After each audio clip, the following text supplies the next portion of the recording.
ആജ്യധാരയ സ്രോതസാസമം സരളചിന്തനം വിരളനം പരം. പെയ്യൻ ധാര പോലെയും നദീപ്രവാഹം പോലെയും ഇടവിടാതുള്ള ധ്യാനമാണ് ഇടവിട്ടുള്ള ധ്യാനത്തേക്കാൾ നല്ലത്.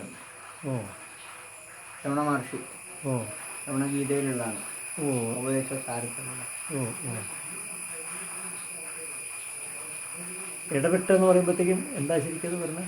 അതായത് നമ്മൾ കുറച്ചുകാലം ചെയ്ത് പിന്നെ വിട്ടുപോയി. അപ്പോൾ ചെയ്യാറില്ലേ? ആ കുറച്ചുകാലം ചെയ്ത് പിന്നെ വിട്ടുപോയി, പിന്നെ മടി.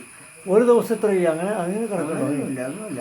ഓർമ്മ വരുമ്പോൾ മാത്രം. ഇപ്പം മണ്ണ് അങ്ങനെയാണല്ലോ. കുറച്ച് നേരം ഇരുന്ന് ആലോചിക്കട്ടെ എന്ന് പറഞ്ഞിട്ട് അവിടെ ഇരുന്നിട്ട് ശരീരം മനസ്സുമല്ല ആത്മാവാണ്. ആത്മാവല്ലാതിരിക്കാൻ ന്യായമില്ല.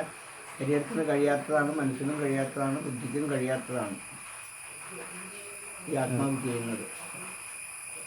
ഓരോ സെല്ലിൻ്റെ അകത്തും നടക്കുന്ന വളരെയധികം കോംപ്ലിക്കേറ്റഡ് ആയിട്ടുള്ള മെറ്റബോളിക് ആക്ടിവിറ്റീസൊക്കെ ആരുടെ സാന്നിധ്യത്തിലാണോ നടക്കുന്നത് അതാണ് ആത്മാവ്.